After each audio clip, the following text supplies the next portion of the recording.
SIT వాళ్ళు నాకు ఇన్వెస్టిగేషన్కి రమ్మని చెప్పడం జరిగింది ఫోన్ ట్యాపింగ్ గురించి. గత ప్రభుత్వంలో ఉన్నప్పుడు నా ఫోను, మా అమ్మ ఫోను, నా భార్య ఫోను, అదేవిధంగా నా కార్యకర్తల ఫోన్ కూడా ట్యాపింగ్ చేయడం జరిగింది. దానివల్ల విచారణకి రేపు రమ్మని చెప్పడం జరిగింది. అయితే రేపు నాకు కొన్ని ప్రోగ్రామ్స్ ఉన్నాయి కాబట్టి ఎన్ఎం శ్రీనివాస్ రెడ్డి గారిని కూడా పిలుస్తారు కాబట్టి మేమిద్దరం సోమవారం నాడు అక్కడ వస్తామని చెప్పినాము.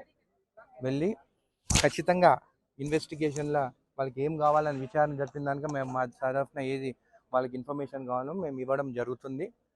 నిజంగా గత ప్రభుత్వం ఉన్న మాజీ ఎమ్మెల్యేకి బుద్ధుందా, సిగ్గుందా అని అడుగుతాను. నీకు సిగ్గుందా అని అడుగుతాను. మా అమ్మ ఫోను, నా భార్య ఫోన్ రికార్డులు చేపిస్తావా?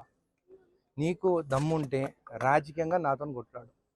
నీ వెనకాల ఉన్న చిల్లరగాళ్ళని పెట్టించి రాజకీయాలు చేయకు.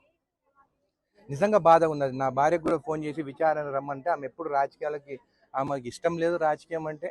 ఆమె ఏదో నా కొడుకుని చదివించుకుంటా, ఒక డాక్టర్ ఆమె ఏదో చేసుకుంటుంటే కూడా ఆమె ఫోన్ కూడా నువ్వు చేపించడం. నేను ఒకటే అడుగుతున్నాను, మళ్ళీ మీ కార్యకర్తలు మా లక్ష్మారెడ్డి మళ్ళా రావాలి, ఎమ్మెల్యే కావాలని అంటున్నారు. అయ్యా కార్యకర్త రారా, మీ బీఆర్ఎస్ కార్యకర్త రారా?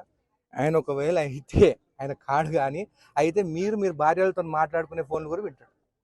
నేను ఒకటే అంటున్నాను, నీకు ఇట్లాంటి పిచ్చి ఎక్కడి నుంచి వచ్చింది? భార్య భర్తలు మాట్లాడుతుంటే ఫోన్లు వినడం. అంత కావాల్స్తే ఆ యూట్యూబ్లో హాట్ వీడియోస్, ఏదో ఫోన్ వీడియోస్ ఉంటాయంటే అవి చూసుకోరాదా? అవి చూసుకొని బతుకు. కానీ ఇలాంటి చిల్లది చేసినావు కదా నువ్వు. సోమవారం నాడు విచారణ జరిగిన తర్వాత సిఎల్పి ఆఫీసర్ ఖచ్చితంగా ప్రెస్ మీట్ పెట్టి మీ భాగవతాలు అన్నీ బయటపడతా. ఆ రోజు ఇంత చిల్లర రాజకీయాలు చేస్తారా?